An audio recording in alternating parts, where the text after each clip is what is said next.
I'm Megan Tennimon. I'm running for School Board District 4, and today I'm here with Annabel Norman-Webb, and she is a school counseling student who's actually a graduate from Pineview, one of the schools in our Sarasota County district.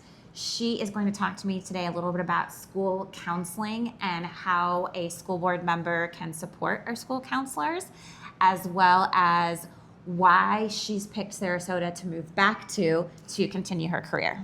So thank you for joining me today. Of course, thank you for having me. Yes, I think as a master's student, it's really important to me that I feel supported by the school district that I'm in, and that's been a huge conversation I've had with my parents, with my friends, and everyone about why I want to come back to Sarasota, because obviously I am a Pineview graduate. I was there 6th through 12th grade, and I loved some of my teachers. I loved the support I had there. And I just want to be able to give that back to the students that are here now. That's awesome. And I'm sure you saw the grades that just came out recently. Yes. Pineview is an A again, and our school district is once again rated A. And some of our schools here that have never ever earned an A, Emma Booker and Booker Middle earned A's as well. So I don't blame you for wanting to come back and working for Sarasota County Schools. What are some of the support questions that have come up in your conversations with other graduate students as well as school counselors? Yeah, so as school counselors, we're responsible for risk assessment, which can be anything from school fights to suicide, school shootings, anything of that nature that's violent. And we don't have sole responsibility, but we do carry a large legal and ethical responsibility with those. And so for us, it means we have to give a lot of paperwork to the district when we do a risk assessment, and then we don't necessarily get a lot of communication back, sort of like when an EMT in the ambulance goes to the hospital with a patient, they don't know anything that happens afterwards. That's how we feel oftentimes.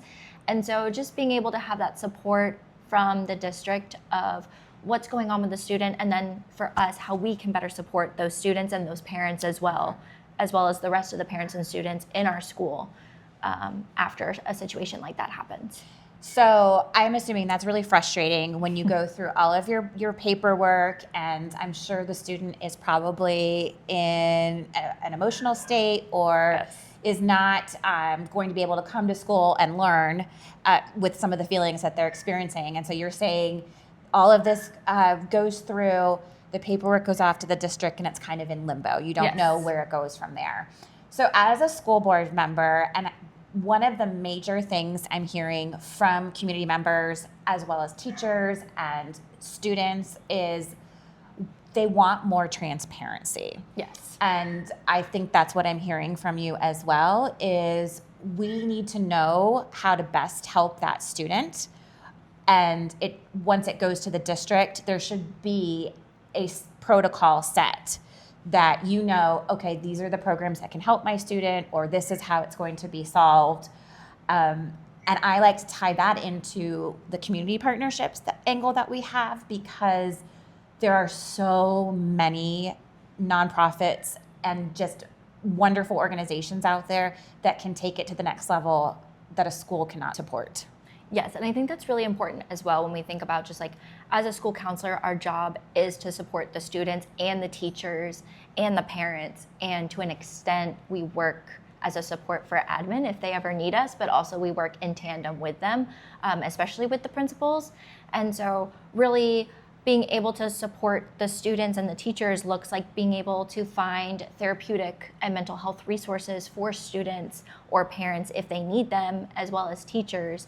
And right now, yes, it's our job to find supports. Yes, we do that and we take initiative, and we actually have the National School Counselor of the Year from last year at Sarasota Middle School. That's She's amazing. Absolutely incredible. She's done so many good things for our schools, but not all of us are school counselor of the year, and some of us are new and I won't be a school counselor until next year. Right. And so for us as, just little humans, we're still trying to figure out how do we create those relationships with community partners, and having the support from the district would mean a lot, because I have heard from school counselors that it takes, 5 years to be able to find your footing. And I don't want it to take 5 years for me to support my students. I want to be able to support them from day one.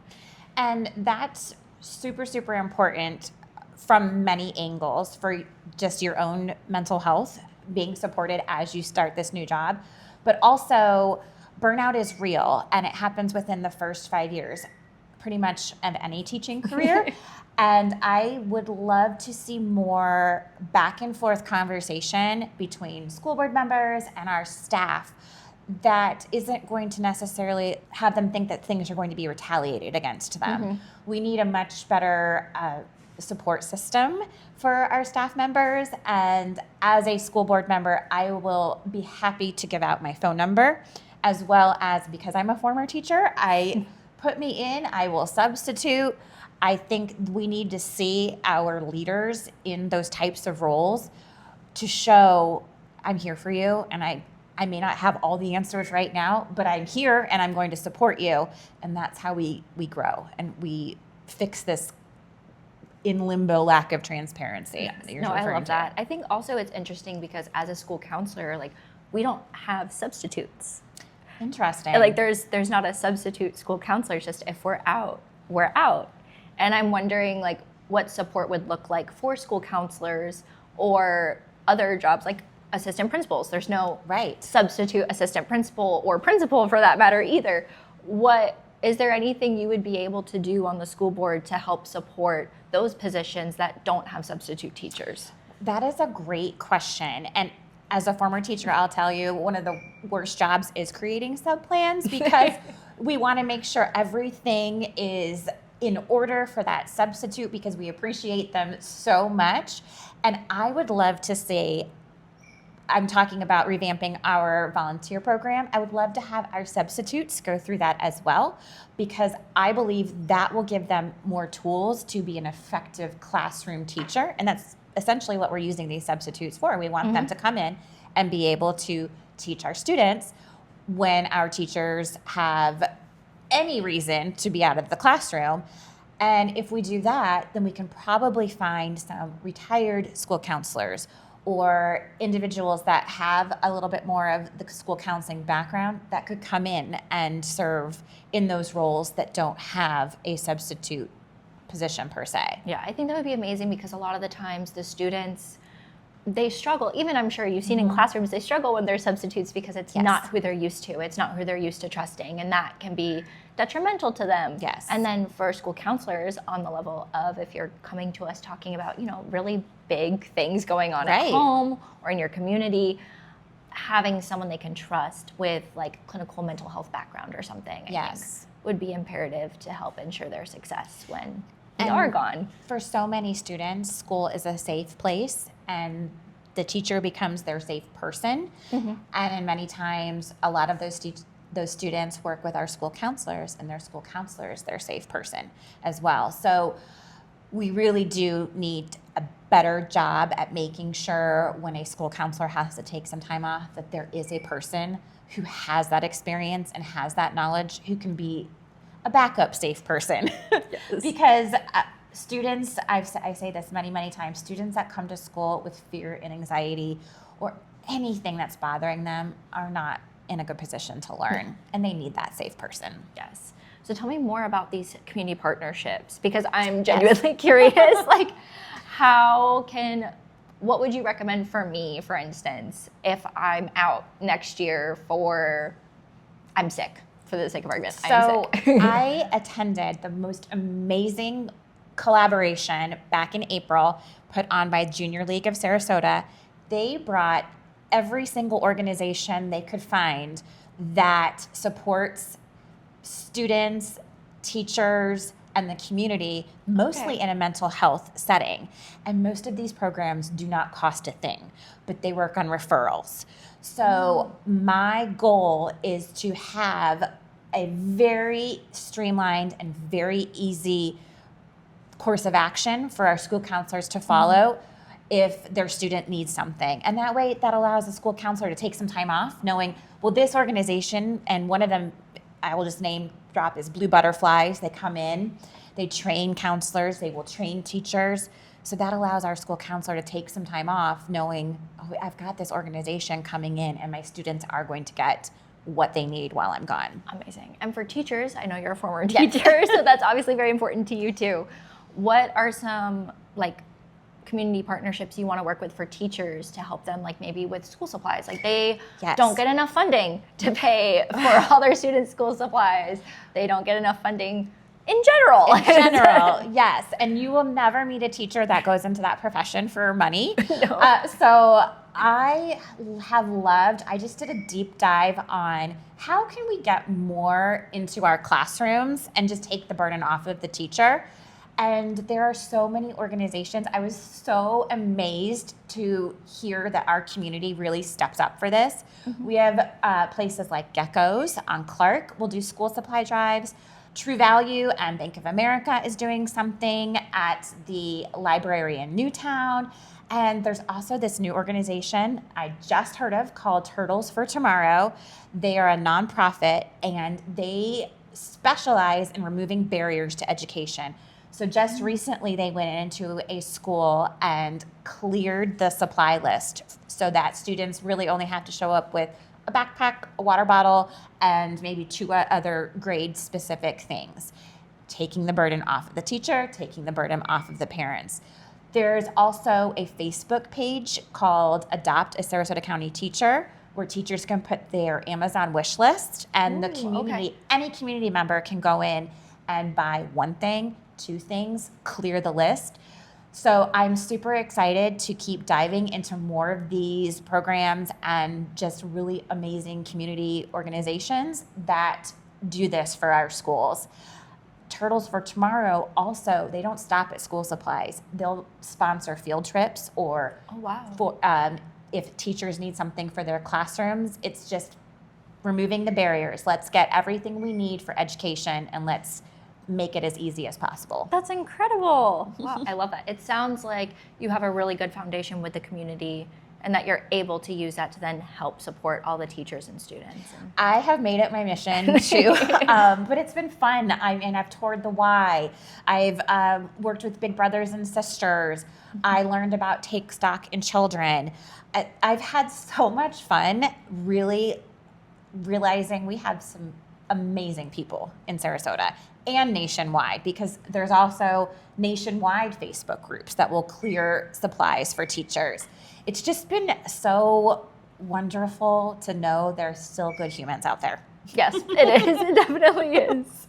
I'm curious because it sounds like there's all of these partnerships and I don't see the current school board or people really utilizing it. And so I don't know a lot about school boards.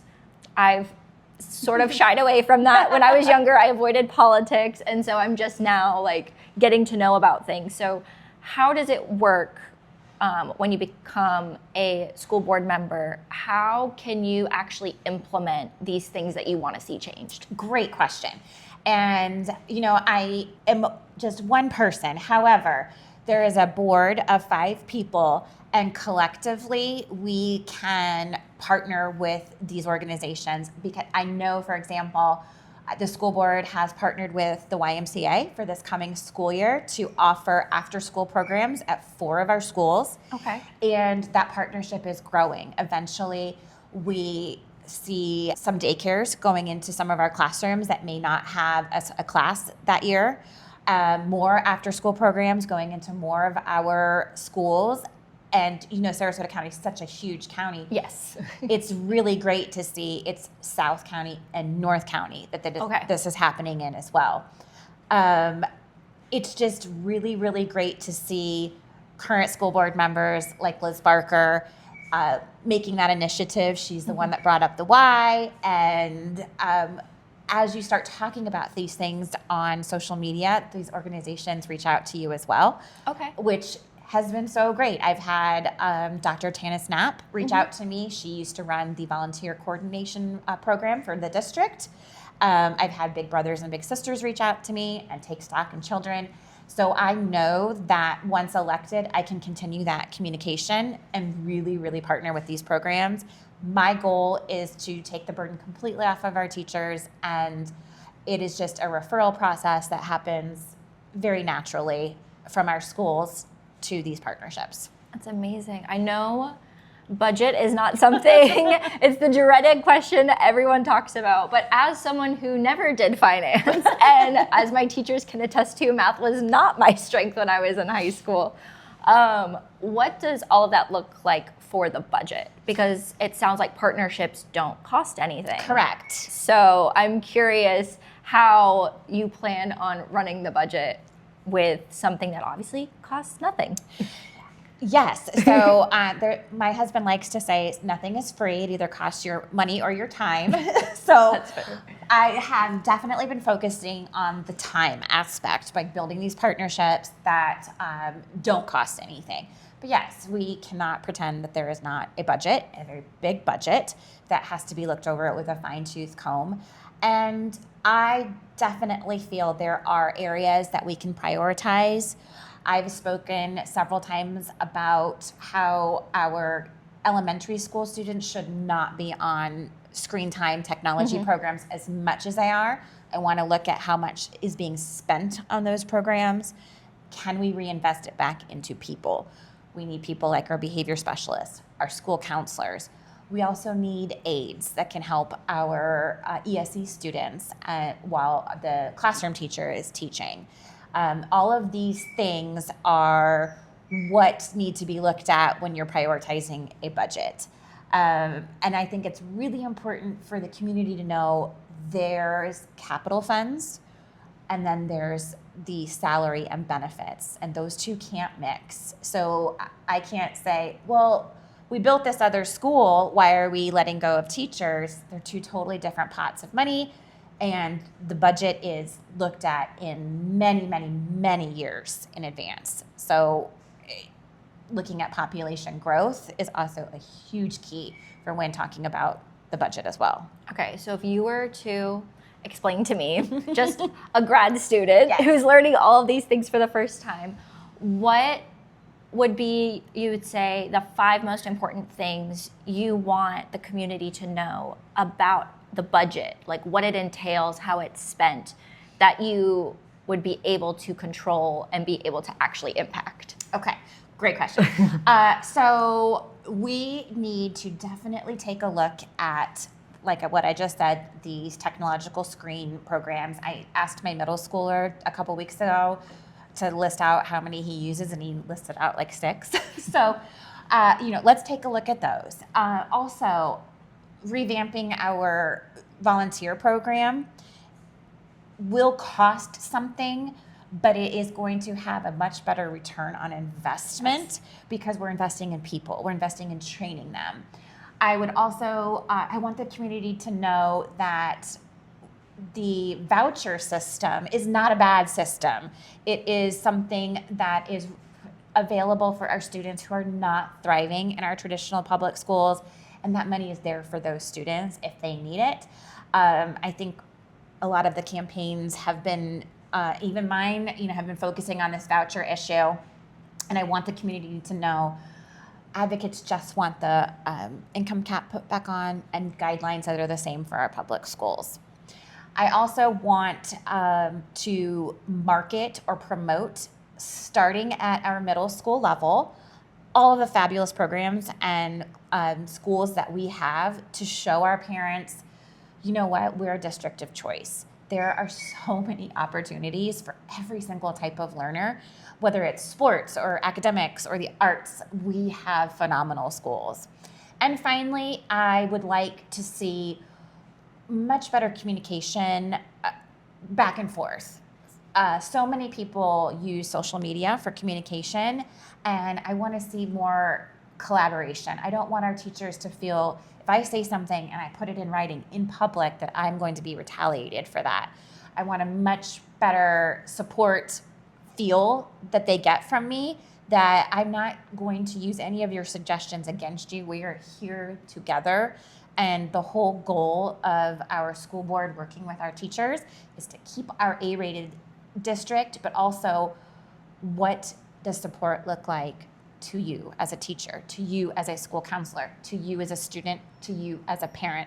I am one person. I can come up with a million different ideas, but I believe we work better when everybody's ideas are brought together and our school board can learn from previous mistakes, move forward, and just really be known that Sarasota County is a collaboration district. We collaborate with our parents, our students, our families, and our community organizations.